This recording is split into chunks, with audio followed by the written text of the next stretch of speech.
muchísimas gracias a todos por estar aquí, a los que ya conozco y a los que no, bienvenidos. La verdad es que estoy muy contenta de este espacio y de esta oportunidad que siempre me brinda Morelia College para estar con ustedes, ¿no? Y ahora hablando de algo que como saben me apasiona, que es Egipto. Y a todos, yo creo que es una de estas culturas que a todos nos apasiona, nos atrae y sobre todo nos causa como mucha misterio, todo lo que envuelve a los faraones y demás. Entonces estaremos platicando un poco de Egipto y como saben me gusta hacer un viaje en el tiempo, me gusta llevarlos, ¿no? Aunque no podamos estar ahorita en Egipto, pero me gusta hacer este esfuerzo de llevarlos a la tierra de los faraones. Vamos a empezar, nos vamos a involucrar un poco en Egipto, pero antes de entrar a los faraones, a los distintos periodos por los que atravesó Egipto, vamos a empezar con la egiptología. ¿Cómo inició la egiptología? ¿Quiénes fueron los primeros? Y sobre todo, todos los aportes que le dieron a esta disciplina y que hoy día justo es lo que nos permite estar en este espacio de Moira platicando y viajando a el tiempo de los faraones. Entonces vamos a empezar con los primeros que nos dejan un registro de lo que hicieron y les pongo esta imagen de Champollion, porque pues todos sabemos quién fue Champollion, ¿no? Todos conocemos lo que hizo. Realmente Champollion es el padre de la egiptología porque es el que logra hacernos entender esta escritura que Heródoto la clasificó como la escritura más bella de la antigüedad.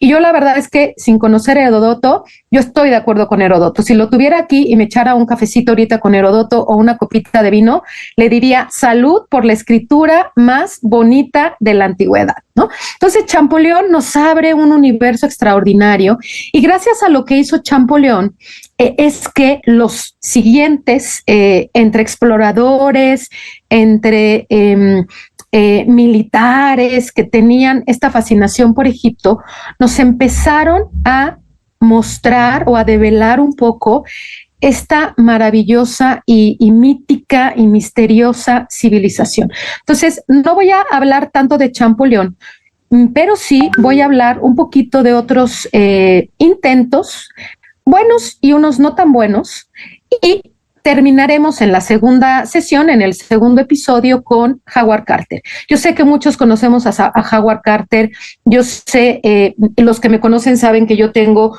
pues un particular como que un gusto por Howard Carter, por lo que hizo, por el descubrimiento que hizo, pero aquí lo vamos a tratar de abordar no tanto como por el descubrimiento, sino por lo que le aportó a la arqueología, lo que le aportó a la egiptología, y en las siguientes sesiones lo iremos retomando para entender realmente el mundo de los faraones, ¿no? Entonces nos vamos a mover un poco a este hombre que se llamó Giovanni Battista Belzoni, un italiano que pues un poquito estaba como que medio... su vida estaba como ya más o menos planificada. Él iba a entrar, y de hecho entró al seminario, él iba a ser sacerdote, pero hubo cosas que él vio, él mismo como que en su diario lo relata de esta manera como, y si no era lo mío, y como que yo no me sentí tan a gusto, ¿no? Entonces de pronto este hombre cuelga los hábitos, se sale del convento, pero sobre todo hubo cosas un poco más como políticas dentro de la institución que a él no le gustaron. Entonces nunca quedó claro si él tuvo o no tuvo una verdadera vocación, pero lo que sí se ha logrado entender por sus diarios es que la manera en la que en aquel entonces se vivía dentro de la institución iglesia, a él no le gustaba. Y entonces empezó a oír cosas, decidió colgar los hábitos y salió de Italia y va a dar a Londres. Y en Londres empieza a llevar una vida un poco más como tranquilita, pero pues necesitaba algo de qué vivir. Y Belzoni era una persona grande, robusta, fuerte, y en Italia, antes de entrar al seminario, había trabajado en circos, pero no era el payaso, no era el malabarista. Él lo que hacía era, oye, a ver, Belzoni, fíjate que como que la polea de aquí como que se nos rompe. Y entonces Belzoni diseñaba nuevas poleas, mecanismos para que las personas que trabajaban en el circo se pudieran mover muy bien. Entonces era muy bueno como imaginando, inventando y desarrollando cosas. Eso le va a ser muy útil cuando finalmente llega a Egipto, ¿no? Entonces, no podemos decir realmente que Belzoni haya sido un arqueólogo, tampoco podemos decir que haya sido un historiador, pero a final de cuentas, Belzoni aportó técnicas, distintos aparatos, por así decirlo, para poder levantar las esculturas colosales que se encontraban colapsadas, o para poder transportar los grandes obeliscos de un lugar a otro. Piense que estamos hablando de 1800 y cacho, y cuando en Egipto tenemos la ocupación entre francesa e inglesa. Un periodo para Egipto muy interesante, pero también muy complicado en términos de descubrimientos, ¿no? No todas las cosas que se descubrían se quedaban en Egipto, no siempre se hicieron las cosas de la mejor manera, y Belzoni fue uno de estos que no siempre hizo las cosas como muy bien hechas. Pero lo que sí podemos decir es que gracias a estas incursiones, Egipto empezó a tener una visibilidad a nivel mundial, y el mundo se maravillaba por lo que descubrían y por lo que se veía del maravilloso mundo de los faraones. Aquí estamos viendo una litografía de Belzoni, cuando a Belzoni lo llevan a Abu Simbel. Lo llevan porque interesaba que Belzoni dibujara el templo de Ramsés II y visualizar algunos detalles con la finalidad de poderse llevar el templo de Abu Simbel. Entonces no era nada más quitarle la arena, medio despejarlo, ver qué pasaba en el interior del templo de Abu Simbel, sino lo que querían era cortarlo y transportarlo a Inglaterra. Y entonces esa era como la misión o el objetivo que tenía Belzoni. Afortunadamente no se llevaron el templo de Abu Simbel, pero sí logró Belzoni ayudar a que toda la arena que había fuera removida de manera más ágil y más rápida, ¿no? Aquí estamos viendo unas litografías también de Belzoni. Belzoni hizo una noria, ayudó a hacer una noria, porque empezaron a tener problemas en la zona de Asuán con el agua. Y entonces Belzoni, apoyando un poco a la población y de alguna manera como entendiendo un poco más la parte antropológica, la parte etnográfica, logró hacer esta noria para movilizar el agua y ayudar en términos de agricultura. Entonces, como podía ayudar en cosas muy buenas para actividades cotidianas de lo que él estaba viviendo con la población de Egipto, pero también estaba, por otro lado, apoyando a los exploradores y movilizando las cabezas colosales que iban sacando de los templos, y que algunas de esas las encontramos hoy día en el Museo Británico. Entonces, Belzoni fue uno de los primeros que trabajó con la monumentalidad de Egipto y logró mover obeliscos, esculturas, estatuas colosales por la ribera del Nilo hasta que llegaban a las embarcaciones, y después de ahí las llevaban a Inglaterra, ¿no? Vean, aquí estamos viendo un diseño que hizo Belzoni para poder levantar con una serie de poleas una cabeza colosal de Ramsés II. Él estuvo trabajando en el Ramseún, en el templo mortuorio de Ramsés, en el de Seti I, hizo muchas litografías que hoy día nos ayudan también para entender cómo estos primeros exploradores veían o encontraron estos grandes templos que hoy día nosotros ya los vemos limpios, ¿no? Y bueno, dentro de eso también un poco, ¿por qué no decirlo?, de saqueo. Pero Belzoni, pues él no era historiador, no era arqueólogo, era un cirquero, entre comillas, y él no tenía un cuidado por el objeto, por la historia, y utilizó dinamita, utilizó muchos recursos que por supuesto desde hace muchísimo tiempo están prohibidas en la arqueología, en cualquier lugar, ¿no? Pero en aquel entonces lo que importaba era el descubrimiento, la fama, el dinero que se podía conseguir evidentemente con las piezas, y Belzoni lo que hizo fue que dinamitó el acceso que estaba tapiado en la pirámide de Kefren, ¿no?, que es la segunda de las pirámides de Giza, de la dinastía cuarta, que ya veremos la semana que viene con calma, pero Belzoni dinamitó ese acceso, por donde hoy día las personas que visitan Egipto entran por el acceso que estaba bloqueado y que Belzoni dinamitó para poder entrar. Y él fue el primero, literal, que después de años entra a la pirámide de Kefren y pone este letrero: descubierta por Belzoni, ¿no? Y uno lo que ve cuando entra, si pone atención, los guías de turista en Egipto como que no son muy dados a decir, miren, volteen, vean el letrero de Belzoni.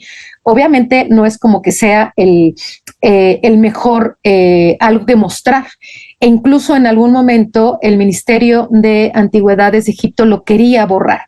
Pero a final de cuentas dijeron, bueno, es parte de nuestra historia, es parte de lo que hizo que Egipto saliera a la luz y también lo que abonó a lo que ya había hecho Champollion con descifrar la piedra Rosetta, ¿no? Otra de las cosas que hizo fue que descubrió este sarcófago, que es el sarcófago de Seti I, y se lo llevó al Museo Británico. Un sarcófago único, un sarcófago extraordinario que está hecho en alabastro. Es el único sarcófago que se ha descubierto en Egipto y que está hecho de alabastro. Una piedra que es medio como de cal, y lo que tiene es que para que se pueda entender lo que está escrito, que serían los textos de los sarcófagos, se requiere de luz. Si uno lo ve sin luz, no ve nada, ve la piedra, lo ve muy bonito, ve la forma evidentemente de un sarcófago, pero no le entiende absolutamente nada hasta que le ponen la luz o prenden la luz. Eso hace que es una piedra muy transparente y entonces sí, los jeroglíficos se logran leer. Es una cosa extraordinaria. Y Belzoni se lo llevó a Inglaterra, ¿no? Con todas las piezas que Belzoni sacó de Inglaterra, se inauguró una exposición en el hall del Museo Egipcio en Londres, pero después de un año de esa exposición, como que pasó la novedad, ya todo el mundo había visto las piezas, ya no había nada nuevo que ver, al menos en esa exposición, y las piezas fueron subastadas. De esas piezas, la única que sigue estando en el museo británico, es este sarcófago de Seti I, y es una de las piezas que hoy día la egiptología busca que se dé una repatriación, ¿no? Es un trabajo que tiene hoy día Zahi Hawass, que es qué piezas son únicas, qué piezas deben de estar en Egipto, cuáles salieron no de manera adecuada para que vuelvan a Egipto. Todo esto entra dentro de la labor del egiptólogo. Entonces, Belzoni aportó cosas interesantes en términos de tecnología para el momento, pero no pudiéramos decir que fue un egiptólogo o un arqueólogo, ¿no? Aprendió a hacer litografías, aprendió a hacer dibujos, mismos que hoy día siguen siendo relevantes para entender cómo lo visualizaban y que sigue siendo parte de la historia de Egipto. Luego tenemos a este otro, el famoso Barón de Denón, que estuvo en Egipto y él participó dentro de las campañas de Napoleón. Fue uno de estos, de la comitiva intelectual y científica que llevó Napoleón, y una de las cosas importantes es que el Barón de Non sí era dibujante. Él sí tenía pues al menos en términos como muy prácticos, era muy buen dibujante, era diplomático, él tenía una situación económica dentro de lo que cabe holgada, a diferencia de Belzoni, y a él sí le podemos reconocer que fue uno de los pioneros en el mundo de la museografía en Egipto. A él sí le interesó las piezas, no solamente por la pieza y por pasar a la historia, sino para que las piezas estuvieran en un museo, y buscaba que estuvieran más o menos ordenadas o por materia prima o por la región de donde venían las piezas o por algún tipo de elemento que pudiera él más o menos entender como proveniente de una misma época. Y entonces le ayudó un poco como esa sistematización, que llevó el Barón de Non para los primeros ejercicios e intentos de una museografía con las piezas de Egipto. Entonces, como estamos hablando de Egipto, a él lo que le interesaba era dejar una sala bastante ordenada, bien con sus fichas, con lo que conocían en aquel entonces, y dejar las piezas para que las personas las pudieran ver. Entonces, como les decía, él forma parte de las campañas que hace Napoleón. Una de las, pues, como leyendas que hay es que el Barón de Non fue uno de los que estuvo muy de cerca en la Esfinge. De hecho, este es un dibujo, una litografía que él hace. Pero vean cómo nos están poniendo a la Esfinge como muy particular, ¿no? La ponen con una boca muy como de rasgos un poco como más negroides de lo que realmente tendría la Esfinge, y el objetivo que tenían era un poco entender la Esfinge, qué cosa era eso que estaban ellos viendo, ¿no? Él escribe un libro.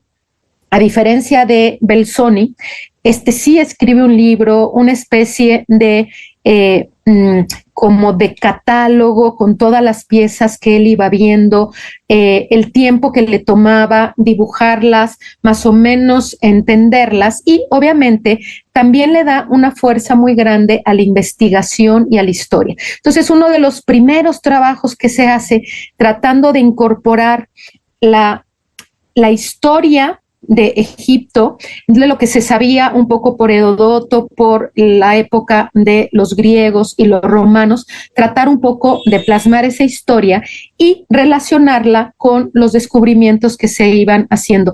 Realmente Belzoni, el Barón de Non, no tuvo una intención de saquear. Él buscaba las piezas para una apuesta museográfica, que no su propia colección, ¿no? Sino que realmente pudieran llegar a un museo y que en ese museo tuvieran un orden.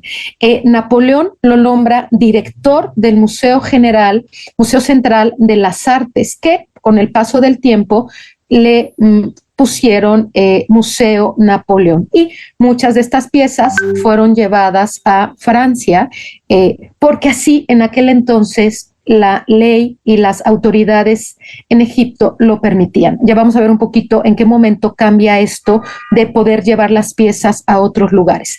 El obelisco que está hoy día en la Plaza de la Concordia en París es uno de los obeliscos que movilizó este hombre, el Barón de Non, con la intención de que en Francia se maravillaran y todos tuvieran la oportunidad de ver lo que era la grandeza de Egipto, ¿no? Entonces, a él sí le pudiéramos de alguna manera reconocer su interés de catalogar, de registrar y de exponer de una manera digna los objetos que con autorización de Egipto fueran llevando a Francia, ¿no? Luego tenemos a este otro, al general Weiss. Este fue más o menos contemporáneo de Belzoni. De hecho,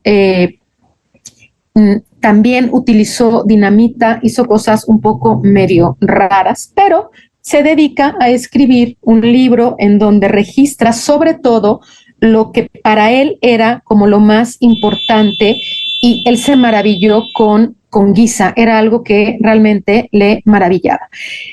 Él decía de alguna manera que lo que hizo Belzoni, pues ayudó en algunas cosas, pero tampoco fue como que el gran explorador, ¿no? A final de cuentas, relata un poco los trabajos que hizo Belzoni en la pirámide de Giza, cuando dinamita y abre la pirámide de Kefren. Él lo relata, lo cuenta, ¿no? Sí va a aportar algo interesante dentro de lo que es Giza. Pero algo antes del aporte, pues aquí escribe esto: un grupo de obreros egipcios trabaja sobre el lomo de la esfinge en la meseta de Giza, frente a las pirámides de Keops, Kefren y Miserinos. Nosotros ya sabemos que esos nombres son los nombres griegos de estos tres faraones. Cuando veamos Imperio Antiguo vamos a ver sus nombres originales, por así decirlo. Están perforando la piedra para abrir un pasaje hasta el centro del monumento, donde se supone que hay una cámara secreta. Las barrenas se rompen debido al poco cuidado que los árabes, a profundidad de unos 22 pies en la espalda de la esfinge, intentan extraerlos, pero es inútil. Así que usamos pólvora para ese propósito, ¿no? Pero no queriendo desfigurar este venerable monumento, abandonamos la excavación. Bueno, entonces seguramente todos hemos escuchado que pues la nariz de la esfinge, que no existe, ¿no? Se la volaron en la época de Napoleón. No hay ninguna claridad de eso, pero si realmente a alguien le pudiéramos adjudicar, y lo pongo entre comillas, la falta de la nariz de la esfinge, podría ser a este hombre, ¿no? Por utilizar la pólvora para poder hacer un hueco en el lomo de la esfinge y poder entrar a esa cámara secreta. En el texto, antes de lo que les puse aquí, hay una referencia en donde él dice, es que los árabes dicen que los antiguos egipcios aquí escondieron el oro. Entonces, fíjense cómo el interés no era solamente descubrir, el interés era llegar a encontrar el oro, ¿no? El aporte que le podemos de alguna manera reconocer a Weiss es justo el que él es el primero que va a decir, ¿será que esto sea algo para observar? Porque en aquel entonces se decía que las pirámides, antes de que Belzoni abriera la entrada o el acceso con la dinamita, se pensaba que las pirámides podían ser también lugares para observar los astros, ¿no? Y él cuando entra y cuando hace estos croquis, porque estos son croquis originales de este militar, él finalmente dice realmente, no pudieron haber sido utilizadas para la observación astronómica, ni tampoco para la iniciación o prácticas misteriosas como algunos han supuesto. Y él es uno de los primeros que va a argumentar que por la arquitectura, por las cámaras que él fue poniendo en sus croquis a nivel un poco más como arquitectura, eran tumbas. Entonces se confirma de alguna manera lo que ya se sabía a voces por la historia de Egipto, por lo que los historiadores antiguos decían de esta gran civilización, pero él es uno de los primeros que dice, esto no es un lugar para observar, es un lugar en donde se encontraban las tumbas de los faraones. Él descubre el sarcófago de el faraón y obviamente también pues para llegar a la cámara funeraria pues utilizaron dinamita, ¿no? Afortunadamente tiempo después Egipto se va a dar a la tarea de restaurar y como de alguna manera como que corregir todos estos pues agravios que hicieron a estos grandes monumentos que hoy día nosotros podemos observar, ¿no?